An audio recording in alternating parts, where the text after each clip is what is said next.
ভাত পাখায় ভোট দিলে আল্লাহর রাসূলকে ভোট দেয়া হয়। আর আওয়ামী লীগ বিএনপি আমি নাউজুবিল্লাহ কইলাম। আমি উম্মি মানুষ, নামাজ রোজা অত করতে পারি না, আল্লাহ কি জানি আমাকে মাফ করবো কিনা, কিন্তু আমি এদের ব্যাপারে এই কথা যারা বলে যে ওই জামাতকে ভোট না দিলে হ্যাঁ পাপ হবে, বেহেশতে যাইতে পারবে না, আবার যারা বলে যে কি বললেন আপনি, আমি আপনাকে বলি এরা যদি ইসলামী শাসনতন্ত্র করতে চায়, এরা যদি ইরানের মতো আফগানিস্তানের মতো দেশ করতে চায়, উনাদেরকে আমি বলবো খুব শ্রদ্ধা করে সম্মান করে বলবো, কোন কোন সময় কেউ কেউ আওয়ামী লীগের পাকার তলে থেকে বেঁচেছেন, শেখ হাসিনার পাকার তলে, আর কেউ কেউ খালেদা জিয়ার পাকার তলে থেকে তার পায়ের কাছেও বসেছেন স্টেজে। তাদেরকে আমি বলি, সেই সব ইসলামের নামে নামধারী পলিটিশিয়ানদেরকে আমি বলি, বাপের বেটা হলে একটা সুষ্ঠু ভোট করো। সেই পার্লামেন্ট ভোটে আপনারা যদি পাশ করতে মেজরিটি পান, নিশ্চয় আপনারা ইরান বানান আফগান, কিন্তু আগে কথাটা কম লাগবে, 5ই আগস্টের মতো বাটপারি করা যাবে না, 5ই আগস্টের মতো মুনাফিকি করা যাবে না। স্লোগান দিবেন বৈষম্য বিরোধী আন্দোলনের, স্লোগান দিবেন এক দফা এক দাবি, শেখ হাসিনা কবে যাবি, আর 5ই আগস্টে শেখ হাসিনাকে তারাই দিয়ে বলবেন না আমরা তো শেখ হাসিনাকে কাল তারাই নাই, আমরা বাংলাদেশেই মানি না, সংবিধান মানি না, আমরা ধর্মনিরপেক্ষতা মানি না, অসাম্প্রদায়িকতা মানি না, আমরা কিচ্ছু মানি না, আমরা চাই হিজবুত তাহরীরের একটা দেশ হবে। এটা তো মুনাফিকি। আপনারা বলেন ইসলাম নামে যারা রাজনীতি করেন যে আমাদের ইসলামের সমস্ত দল একসাথে হন, আমি তো চাই। যারা বক্তৃতা করেন রাতের পর রাত দেখি, সেই সব বক্তারা কি বক্তৃতা করেন করে গিয়ে বলেন আমাদেরকে ভোট দিলে আমরা ইসলামী শাসনতন্ত্র করব, আমাদেরকে ভোট দিলে আমরা এই দেশটাকে আফগানিস্তানের মতো বানাবো। আজকেও আমি দেখলাম, এতদিন বলতেছিলাম 1/3 লোক না খায়া থাকে রাতের বেলা, আজকে দেখলাম 2 বেলা অর্ধেক লোক না খায়া থাকে, মরে যাবে সব, কুকুরের মতো বসবাস করে আফগানিস্তানে। আমি আপনাদেরকে খুব কথা বলি, আপনারা যদি এটাকে ইরান বানাতে চান, আফগানিস্তান বানাতে চান, তাইলে গণতন্ত্রের নামে আপনারা রাজনীতি করেন কি করে? আপনারা তো গণতন্ত্রকে তাহলে বলতে হবে গণতন্ত্র বেদাত, গণতন্ত্র বেশরিয়তি। আর ইরানের মতো বলতে হইলে বলতে হবে তাদের একজন আয়াতুল্লাহ খুমেনি লাগবে, আর এক দলের মধ্যে শুধু ভোট হবে, অন্য কোনো দল থাকবে না, অন্য কোনো দল। তাইলে তারা এই দলের সুযোগ নিয়ে তারা সেই মুনাফিকিটা দল করার সুযোগ নিয়ে মুনাফিকিটা করতেছে কেন? যারা পাস করে বলে আমরা আফগানিস্তান করব, আগে বলেন বাপের বেটা হইলে যে আমরা আধুনিক গণতন্ত্র মানি না, আমরা কোরআনের শাসন মানি। আমি সেলিউট করলাম আপনাদেরকে। বলেন যে আমরা আধুনিক গণতন্ত্র মানি না, কোরআনের শাসন মানি। আমরা ঢাকা বিশ্ববিদ্যালয়কে সিনিয়র মাদ্রাসা বানাবো। যে মাদ্রাসা হয়ে গেছে অলরেডি, জি হয়ে গেছে, এটা বলেন, ঘোষণা বাকি আছে। এই দেশে রবীন্দ্রনাথ ঠাকুর, কবি নজরুল ইসলাম, তাদের কবিতা টবিতা গান টান শোনা যাবে না, পড়া যাবে না, এটা বলেন। বলেন যে আমরা হইলে শুধু ওয়াজ মাহফিল করতে পারবে, কিন্তু কেউ লালনের গান করতে পারবে না, কেউ বাউল সঙ্গীত করতে পারবে না, কেউ নাটক করতে পারবে না, কেউ ড্রামা করতে পারবে না, কেউ যাত্রা গান করতে পারবে না, কেউ সাংস্কৃতিক অনুষ্ঠান করতে পারবে না, কেউ বিতর্ক অনুষ্ঠান করতে পারবে। বলেন বাপের বেটার মতো, তারপরে ভোটে আসেন। আমি যাব ফজলুর রহমান, আমি আমার দল, তা আমার দলকে সম্মান জানিয়ে বলছি, আমি ফজলুর রহমান যাব সব জায়গাতে এবং গিয়া বলবো আমাদেরকে যদি ভোট দেন, আমরা হলাম আধুনিক মানুষ, গণতান্ত্রিক মানুষ, তাহলে এই দেশে আমি গণতন্ত্র করব। আমাকে যদি ভোট দেন তাহলে এই দেশে মানুষের পেটের ভাত পরনের কাপড় আনবো।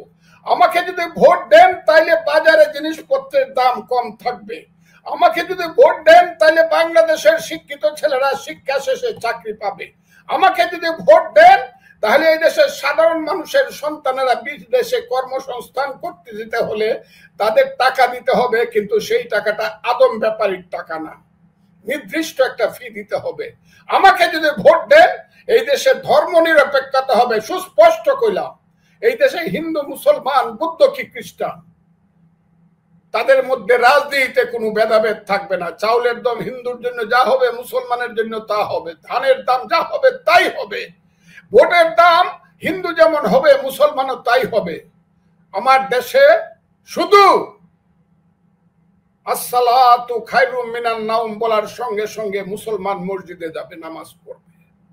হিন্দু সন্ধ্যাবেলায় যখন ঘন্টা বাজবে তখন মন্দিরে যাবে, অন্যান্য ধর্মের লোকজন তাদের পূজা অর্চনা করবে।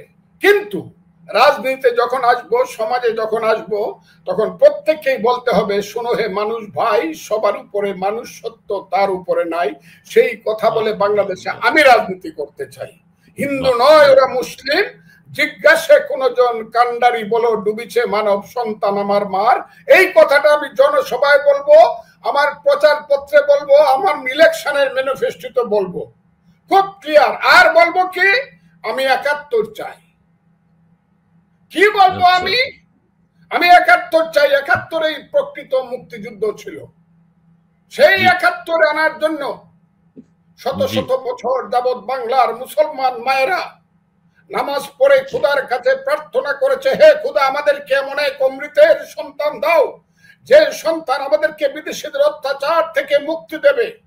হাজার বছর ধরে বাংলার হিন্দু মায়েরা সন্ধ্যাবেলায় তুলসী তলায় প্রদীপ জ্বলিয়ে ভগবানের কাছে প্রার্থনা করেছে, হে ভগবান আমাদেরকে এমন সন্তান দাও যে সন্তান আমাদেরকে স্বাধীনতা দিবে। শত শত বছর যাবৎ বাঙালি হিন্দু মুসলমান বৌদ্ধ খ্রিস্টান আমরা ছিলাম পরাধীন গোলাম। বিশেষ করে ব্রিটিশের আমলে নীল সাহেবদের অত্যাচারে জর্জরিত হয়ে আমাদের হিন্দু মুসলমান মায়েরা খোদার কাছে কেঁদে কেঁদে বলতো, ছেলে ঘুমালো, পাড়া জোড়ালো, বর্গি এলো দেশে, বুলবুলিতে ধান খেয়েছে, খাজনা দিব কিসে, ধান ফোরালো পান ফোরালো, খাজনার উপায় কি, আর কটা দিন সবুর করো রসুন শুনেছি।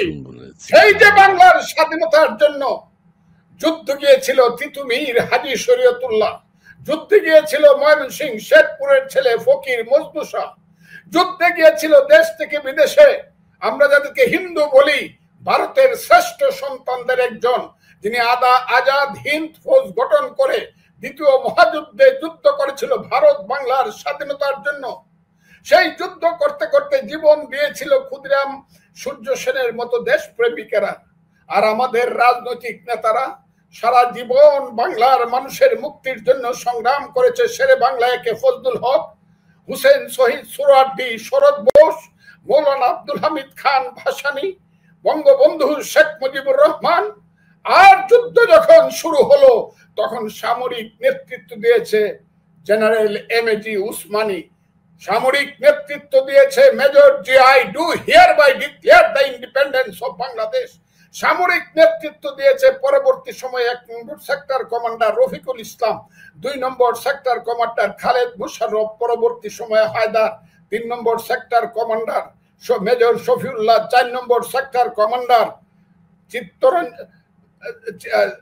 Chittaranjan, ৫ number sector commander Mir Shawkat Ali, ৬ number sector commander M K Bashar, ৭ number sector commander Kazi Nuruzzaman, ৮ number sector commander M A Manjur, ৯ number sector commander তার নাম হলো M A Jalil, R ১১ number sector commander ছিলেন জনাব কর্নেল তাহের, যিনি যুদ্ধাহত হয়েছিলেন। আমি কেন বলছি কথাগুলো?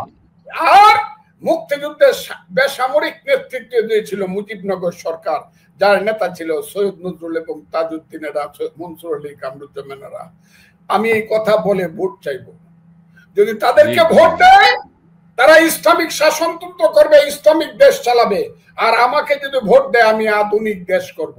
আমি মানুষকে বলবো, হে ভাই তোমার ছেলে ৩টা হইলে একটা মাদ্রাসায় যাক, আমি উৎসাহিত করব, পড়ুক না একটা ছেলে মাদ্রাসায়, কিন্তু আরেকটা বা 2টা ছেলে আপনার প্রাইমারি স্কুলে যাবে সরয় রস্যই দীর্ঘই পড়ার জন্য।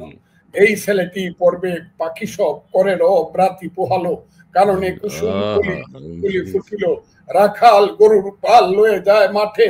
এই ছেলেটি দিনে দিনে বড় হবে, বড় হতে হতে সেই ছেলেটি আবার কবিতা পড়বে, বলো বীর বলো উন্নত মম শির, শির নেহারি আমারি নত শির ওই শিকড় হিমাদ্রির, বলো বীর মহাবিশ্বের মহাকাশ সারি, চন্দ্র সূর্য গ্রহ তারা ফারি, ইসলামী বিশ্ববিদ্যার্থী। সেই ছেলেটি আবার রিসার্চে যাবে, নাসার মেম্বার হবে। সেই ছেলেটি আবার আমার দেশে বিজ্ঞানী হবে, শুধু না, হবে জাতীয় অধ্যাপক আব্দুর রাজ্জাক। সেই ছেলেটি হবে সিরাজুল ইসলাম চৌধুরী। সেই ছেলেটি হবে আহমদ শরীফ। সেই ছেলেটি হবে মহামনীষী আবুল ফজল। সেই ছেলেটি হবে এই দেশের জ্ঞানে, বিজ্ঞানে, শিক্ষায়, সংস্কৃতিতে শ্রেষ্ঠ মানুষ। যে শ্রেষ্ঠ মানুষ 1921 সনে ঢাকা বিশ্ববিদ্যালয় প্রতিষ্ঠিত হওয়ার পরে 1971 সন পর্যন্ত 50 বছরে 50,000 সৎ মানুষ, জ্ঞানী মানুষ, মহান মানুষ, মহৎ নারী সৃষ্টি করেছিল, যারা যুদ্ধ করে ওই বাঙালিকে স্বাধীন করেছিল। আমি তাই বলতে চাই বন্ধুরা, সেই কথাটা আমি বলবো, আমরা যুদ্ধে গিয়েছিলাম। সেই যুদ্ধের জন্য কত মায়ের বুক খালি হয়েছে, কত মা বিধবা হয়েছে, কত নারী ধর্ষিতা হয়েছে, 30 লক্ষ মায়ের জীবন গিয়েছে। আমি পরশুদিন একটা জায়গাতে বলেছিলাম, আজকেও কথাটা বলে দেই, এটা আর হয়তো একদিন বলবো, আর বলবো না। টেনে পরে একটা ছেলে মাকে লুকিয়ে যুদ্ধে চলে গেল। তার মা হলো একজন স্কুল টিচার, বাসা তাদের মগবাজারে। ছেলেটির নাম হলো আজাদ। ছেলেটি ট্রেনিং দিয়ে এসে যুদ্ধ করে ধরা পড়লো। ক্লাস 10-এ পড়ে ছেলে, ঢাকার পূর্ব অঞ্চলে ধরা পড়লো, 2 নম্বর সেক্টরের ছেলে। সেই ছেলেটিকে পিটাইতে মৃত পায় অবস্থায় তাকে রমনা থানাতে আনা হলো। তখন তাকে মাকে খবর দেওয়া হলো, তোমার ছেলেকে যদি দেখতে চাও তুমি আসো। মা পাগলিনীর মতো আসলো, আইসে দেখলো রমনা থানার ওই যে জেলখানার ভিতরে ফ্লোরের মধ্যে রক্তাক্ত অবস্থায় তার ছেলেটি পড়ে আছে। সেই ছেলেটিকে দেখেই মা ছেলেটিকে বুকে জড়ায় ধরলো, রক্তাক্ত হয়ে গেল তার কাপড়। বললো, মা আমি তো মরে যাবো। বলে, তুই মরবে না, তোর আগে আমি মরবো, তোর কি করতে হবে বল, তুই কি চাস? বললো, আমি কিছুই চাই না, আমার জন্য কাঁদো না মা, আমার যেন ইচ্ছা করতেছে। গত 7 মাস যাবত যুদ্ধ করতে করতে খাবার ভুলে গেছি, কি খাই জানি না। 7 মাসে একদিনও মুরগির মাংস খাই নাই মাগো, তুমি আমারে ভাত আর মুরগির মাংস দিয়ে একটু খাওয়া। পরের দিন সকালবেলা মা, আমি কথাটা, আপনি বইটা পড়ে দেন, বইটার নামই হলো মা। এই বইটা আনিসুল হকের বই, আপনি পড়ে দেখবেন। সেই বিখ্যাত উপন্যাসিক আনিসুল হকের বই। সেই মা মুরগির মাংস, মুরগির তরকারি রান্দাই না, যখন আসলো তখন দেখলো ছেলে নাই। ওসিকে জিজ্ঞাসা করলো, ওসি হলো পাঞ্জাবি। বলো, তুমকা ছেলে ইদার নেই, যাও। কয়েকটা লাথি মেরে তাকে বাইর করে দিল। তখন যখন সে কাঁদতে কাঁদতে চিৎকার করে বের হয়ে যায়, তখন একজন বালুচ পুলিশ ছিল, যারা এখন মুক্তিযুদ্ধ করে পাকিস্তানিদের বিরুদ্ধে। সেই বালুচ পুলিশ তাকে বলল, তোমারা ছেলে খতম হয়ে জায়গা, গত রাতে তোমার ছেলেকে হত্যা করা। সেই মা 14 বছর বেঁচে ছিল, জীবনে কোনোদিন ভাত খায়নি, মুরগির মাংস টাচ করে নাই। ছেলেকে যেহেতু দেখেছিল ফ্লোরে শুয়ে আছে, সে কোনোদিন শীতকালেও ফ্লোরের বাইরে সে শুয়ে নাই। সেইটার নাম হলো মুক্তিযুদ্ধ। এইগুলার নিয়ে এখন রং তামাশা করে কথা বলা হয় বন্ধুরা। কে নাকি আমাদেরকে মুক্তিযুদ্ধ করে দিছে, কার সল্লায় পড়িয়া, কার কুপরামর্শে নাকি বাঙালি জাতি যুদ্ধ করছে। সেই যুদ্ধ আমরা করেছিলাম বন্ধুরা, দিনের পর দিন, মাসের পর মাস, আষাঢ় শ্রাবণের বৃষ্টি ভরা রাতে অমানিসার অন্ধকারে ট্রেনিং দিয়েছি। পাঞ্জাবির বুকে বাংখারে থেকে থেকে ট্রিগার টিপেছি। স্বপ্নে দেখেছি দেশ যদি স্বাধীন হয় পাঞ্জাবি চলে যাবে, বাংলার পূর্বাকাশে ঝলমল করে স্বাধীনতা রক্তিম সূর্য উঠবে। সেই স্বাধীনতা মুক্তিযুদ্ধ যখন মেঘের আড়ালে ঢাকা পড়ে গেছে, কিসের দল, কিসের রাজনীতি, মুক্তিযুদ্ধ যখন ঢাকা পড়ে যায় বাঙালির শ্রেষ্ঠ অর্জন, তখন আমি ফজলুর রহমান কথা বলবো না, কথা বলবো কে? কেন রাজনৈতিক দলগুলো কথা বলবে না? বাংলাদেশে থাকবে, মুক্তিযুদ্ধ অপমানিত হলে কথা কেন বলবে না কোন রাজনৈতিক দল? আমি এটা বুঝতে চাই এবং জানতে চাই। আমি দেখতেছি তো সমস্ত মেয়াদেরকে, আমি দেখতেছি শুধু মন্ত্রী আর প্রধানমন্ত্রী হলে আর এমপি সাহেব হইলে আর ওই বৈশা বৈশা সংস্কারের নামে শেরাটন থেকে আর সোনারগাঁও থেকে নাস্তার লাঞ্চ আর ডিনার খাইলে পরেই বাংলাদেশ বাঁচবে। এই দেশ যদি আফগানিস্তান হয়ে যায়, এই দেশ যদি সিরিয়া লেবানন হয়ে যায়, আমার দেশের প্রধানমন্ত্রীর দরকার কি? কি দরকার আমার? কিসের রাজনীতি? যারা আজকে কথা বলে না তারা বুঝবে, বুঝেছিল ইরানের সেই বনি সদর, যে বনি সদর ছিলেন ইরানের মধ্যবর্তী লোকজনের নেতা, লিবারেল পার্টির নেতা। সেই বনি সদরের কান্দের উপরে ভর করে কিন্তু রাজাকাররা, ওই আজকে যারা ইরানে ক্ষমতায় আছে তারা ক্ষমতায় আইছিল, তারা লাথি মেরে ফালায় দিছে। আজকে যারা বনি সদরের ভূমিকা অবতীর্ণ হয়েছে তারা কিন্তু বুঝবে আমার কথা কোনোদিন আল্লাহর রহমতে মিথ্যা হবে না।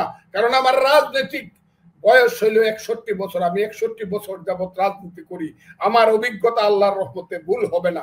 যারা বনি সদরের ভূমিকা অবতীর্ণ হয়েছে, যারা বঙ্গবন্ধুর বাড়িতে আগুন লাগাই দিলে পরে কথা বলে না, তার বাড়িতে বুলডোজার দিয়ে ঘুরাই দিলে কথা বলে না, যার আঙ্গুলের ইশারায় বাংলাদেশে মুক্তিযুদ্ধ হয়েছে, ওই 7 জন বীর শ্রেষ্ঠ ভাস্কর্য নামায় যখন পা দিয়া পারে যারা কথা বলে না, তাদের বাংলাদেশের নেতৃত্ব করার দরকার কি?